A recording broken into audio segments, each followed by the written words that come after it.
एक एग्ज़ाम, एक entrance exam जिसको देने जाता है एक विद्यार्थी, एक स्टूडेंट, एक एस्पिरेंट लेके बहुत सारी एस्पिरेशंस।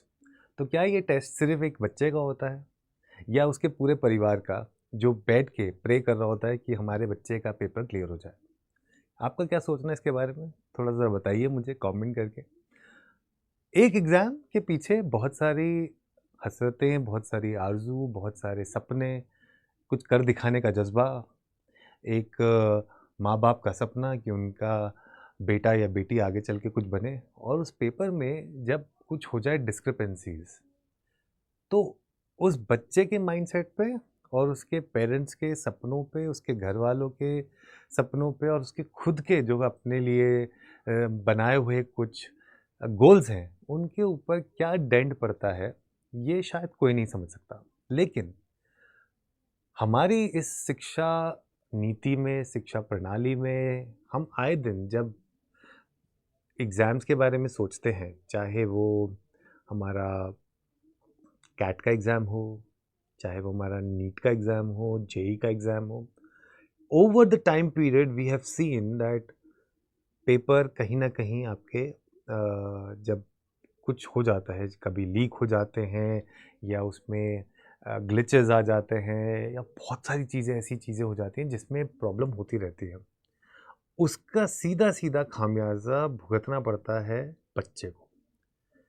जितनी भी कंडक्टिंग एजेंसीज़ हैं, कुछ भी हैं, वो कुछ भी कहते रहे, नहीं हम बच्चों के हित में बात कर रहे हैं, लेकिन क्या हम सारे के सारे उन बच्चों को, जिन्होंने अपना पेपर दिया था, जिन्होंने अपने सपने देखे थे, क्या हम उनके साथ जस्टिस कर पाते हैं?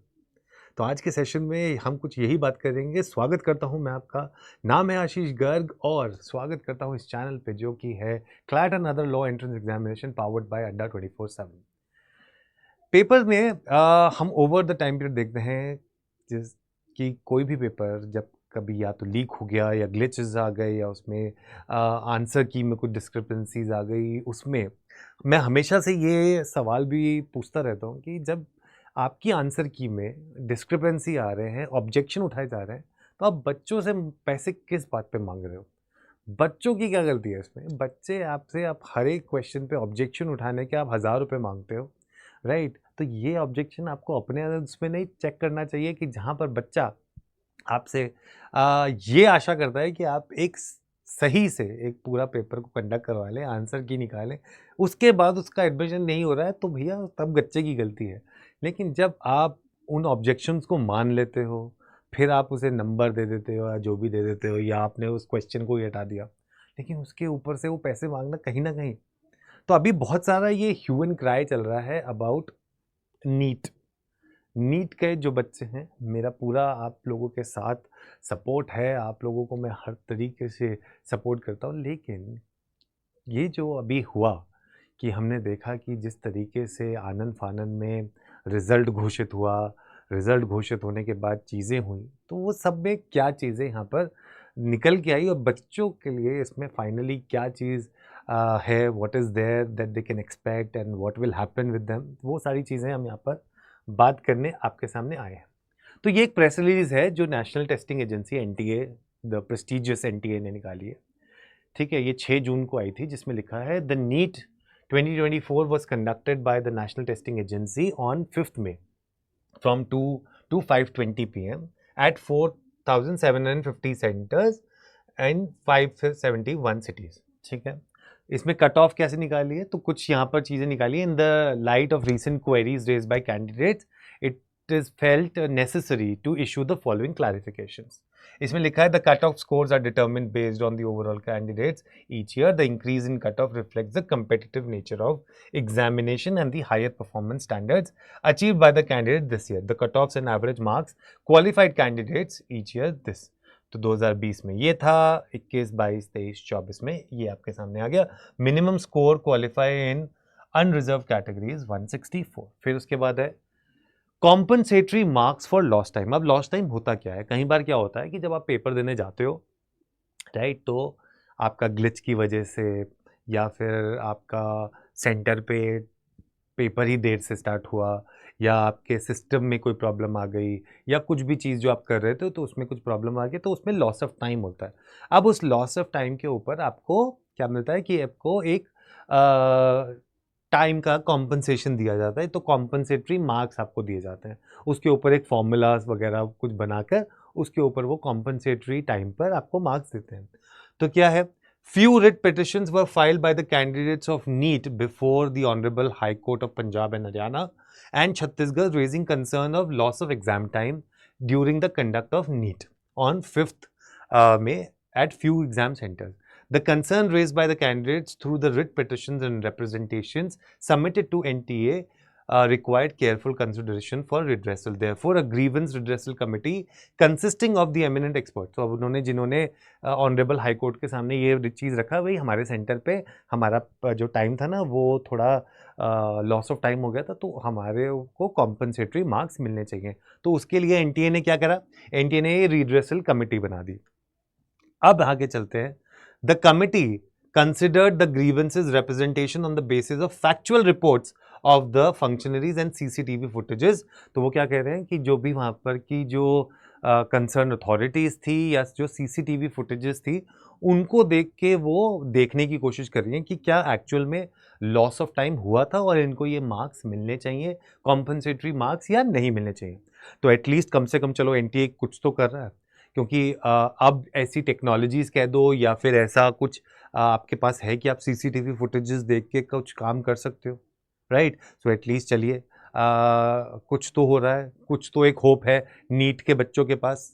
लेकिन उन्होंने यहाँ पर क्या लिखा है, the loss of examination time was ascertained and such candidates were compensated with marks based on their answering efficiency and time lost as per the mechanism formula established by the Honorable Apex Court। Apex Court कौन सी है? Supreme Court of India। Supreme Court of India ने wide judgement dated 13/6/2018। इसका मतलब कि ऐसा कुछ 2018 में भी हो चुका है, और वो 2018 में जो हुआ था दैट हैपेंड व्हेन क्लैट का एग्जाम में 2018 में काफी जगह सेंटर्स पे बच्चों के ग्लिचेस हुए थे, और उस टाइम पे ये कोची ने ये एग्जाम करवाया था। और उसके बाद ही, तब तक कंसोर्शियम ऑफ एनएलयूज नहीं था, उसके बाद इन्होंने कंसोर्शियम ऑफ एनएलयूज बना के इसको कंडक्ट करवा के ऑफलाइन करवाने चालू किया। उस टाइम पे ये ऑनलाइन पेपर था, तो बहुत सारे लोगों के कंप्यूटर सिस्टम्स में उनके सेंटर्स पे पेपर ही नहीं आ रहा था, शो ही नहीं हो रहा था, कहीं पर जगह पे कुछ चीज़ चल रही थी, कहीं पर सिस्टम डाउन हो गए थे, कहीं पर बहुत सारी चीज़ें ग्लिचेज हुए थे उस साल में। ठीक है, तो 2018 में जिन्होंने भी पेपर दिया था उनको पता होगा कि उनके साथ क्या क्या चीज़ें हुई थी। कट ऑफ्स जो थी, जिनकी रैंक्स थी, ठीक है, जो बहुत अच्छा करते थे मॉक्स में, लेकिन वो एक्चुअली में पेपर में बहुत गलतियां हो गई, उनसे उनकी स्कोर पीछे चला गया। हो सकता है कि शायद उनको एक बेहतर कॉलेज या एनएलयू मिल सकता था, लेकिन ऐसा नहीं हो पाया क्योंकि बहुत सारे ग्लिचेस थे। काफ़ी सारे लोग अब तो वो सीसीटीवी फुटेजेस और इससे देख रहे हैं, लेकिन उस टाइम पे क्लैट के बच्चों के साथ ये नहीं हुआ था। क्लैट के बच्चों के साथ तो उनको कुछ जो भी गूगल फॉर्म या जो भी भरवाया होगा, जिसमें उन्होंने डाला होगा कि इतने मेरे टाइम चला गया था, इतना मुझसे मिस आउट हो गया था। तो ये जो आपके सामने WP 551 ऑफ 218 है, वो ये जजमेंट है, ये देखिए। ठीक है, so in the supreme court of India civil original writ petition Disha Panchal and others versus union of India and secretary and others. ठीक है, तो ये वो पूरा का पूरा जजमेंट आपके सामने ये सामने है, जिसमें आपके पास ये सारे के सारे लोग इसमें थे। ठीक है, तो इसमें ये यूयू ललित जी जो थे हमारे, इन्होंने ये पूरा चीज़ें और चीज़ें थी। These petitions highlight improper conduct of common law admission test CLAT 2018 by respondent number 2 and 3, which is a single window online entrance test for admission to 19 prestigious NLU universities in the country। So ये 19 हुआ करती थी उस समय पे, तो उनके लिए ये टेस्ट हुआ था। The petitioners has appeared for said CLAT and have faced various difficulties which according to them were occasioned as a result of mismanagement by respondent 2 and 3। Some of the difficulties कौन सी थी? Questions of the examination did not appear on the screen and start and were intermittently disappearing and reappearing। जा रहे थे आ रहे थे, जा रहे थे आ रहे थे, कुछ की में तो दिखाई नहीं दे रहे थे। The options to move to the next question stopped working intermittently. Blank screens or frozen screens and software crashes. Invigilators were incompetent and unhelpful in being unable to help resolve glitches in terms of their rudeness when apprised of their existence of glitches. Computers were dysfunctional and rebooting them did not help. तो ये सारे के सारे कुछ ऐसे problems थी जो उस साल बच्चों को झेलनी पड़ी थी. Resultantly, the effective time available to the candidates was far lesser than the allotted time, which in turn caused great prejudice to the candidates. मतलब बेसिकली क्या है कि उन्होंने बहुत सारे बच्चों को उस समय पे आपको 120 मिनट ही का टाइम मिलता था, if I am not wrong, लेकिन क्वेश्चन 200 होते थे, तो बहुत सारे बच्चों को कम टाइम मिला, कुछ नहीं कर पाए. तो यहाँ पे लिखा है, in addition to the petitions filed in this court, some candidates also approach various high courts where the petitions are still pending.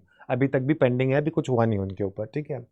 Bye order 24th May 23, this court had said, as the entire issue in reference to the CLAT examination is subject matter in the present proceeding, it is appropriate that no High Court shall proceed with the hearing of pending proceeding on the subject matter till further orders. ठीक है, तो ये इन्होंने करके सारी चीज़ें चली, आगे चला, बहुत सारी चीज़ें चली. तो उसके बाद ग्रीवियंस एड्रेसल कमिटी ने जब लॉस ऑफ टाइम के बारे में, यहाँ पर देखिए क्या लिखा है ना, यहाँ पे, on pursuit of the various complaints raised by the candidate, the committee felt that they broadly fall under one or more of the category. Frequent login failures, ये सारे के सारे पॉइंटर्स यहाँ पर आ गए. तो इसके बेसिस पे इन्होंने क्या किया, एक फॉर्मूला सा बनाया. ठीक है, ये तो बहुत बड़ा है तो पूरा तो हम नहीं पढ़ पाएंगे यहाँ पे, लेकिन मैं आपको सिर्फ यहाँ पर वो फॉर्मूला दिखा देता हूँ जो आप जाके देख सकते हो. ये देखिए, ये है वो फॉर्मूला जो इन्होंने, छोटा छोटा कर देते हैं जो सारी चीज़ें आ जाए यहाँ पे.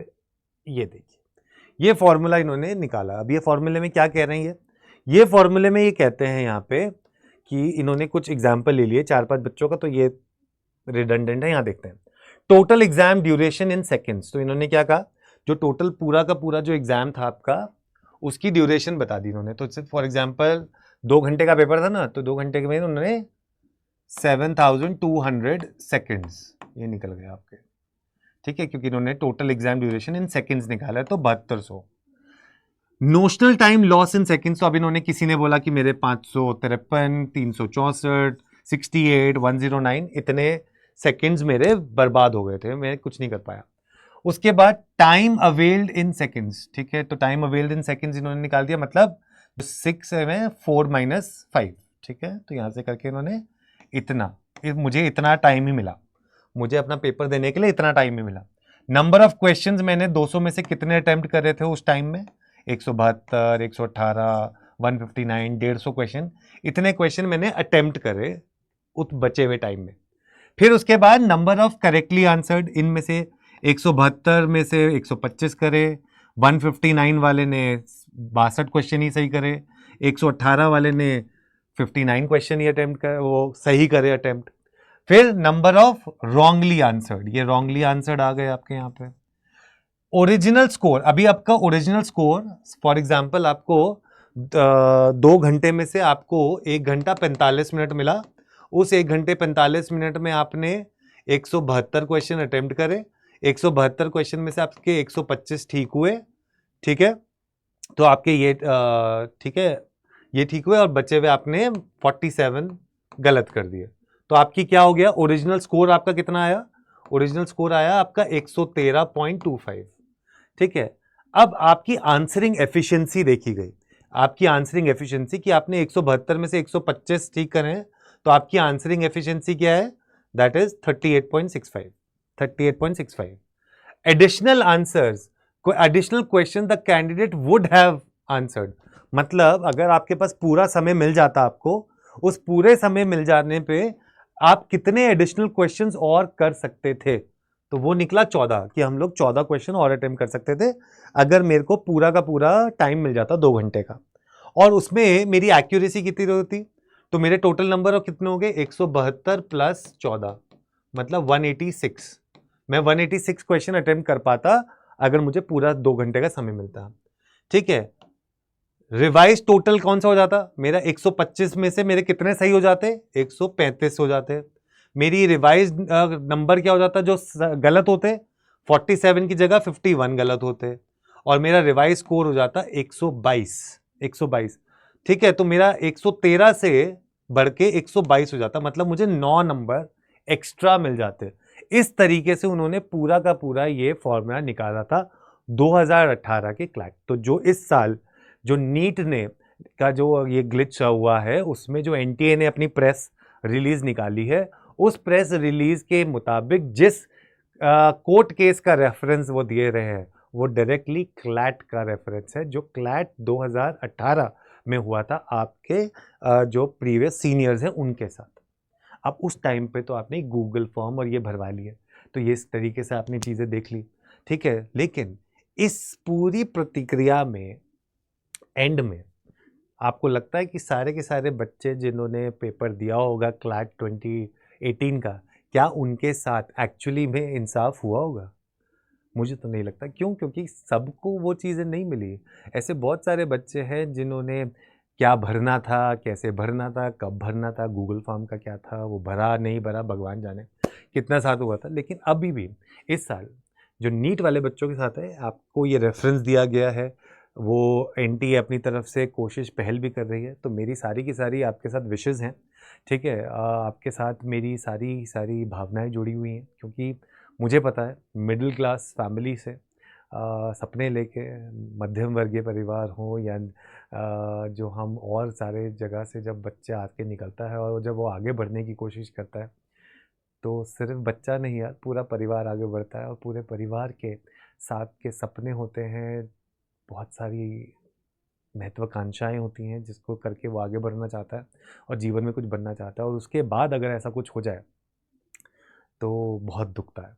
तो मेरी सारी की सारी विशेज़ आपके साथ हैं। आई होप आप लोगों को बिल्कुल सही और एक्यूरेट मार्क्स मिलें, जिसके बेसिस पे आपको एडमिशन मिले और आप जाके अपना एक बेहतरीन करियर बनाएँ और अपने घरवालों को और खुद को प्राउड महसूस करवाएँ। ठीक है? तो मैं हूँ आशीष गर्ग, नाम है याद रखिएगा। जुड़े रहिए मेरे साथ यहाँ पर अड्डा 24/7 पे, क्योंकि यहाँ इस चैनल पे हम कोशिश करते हैं कि आपको हर एक वो चीज़ दे सकें जो आपके लिए है ज़रूरी और आपको हमेशा आगे पहुंचाए। ठीक है, जय हिंद, जय भारत, और ऐसे ही पढ़ाई करते रहो। Take care, bye bye.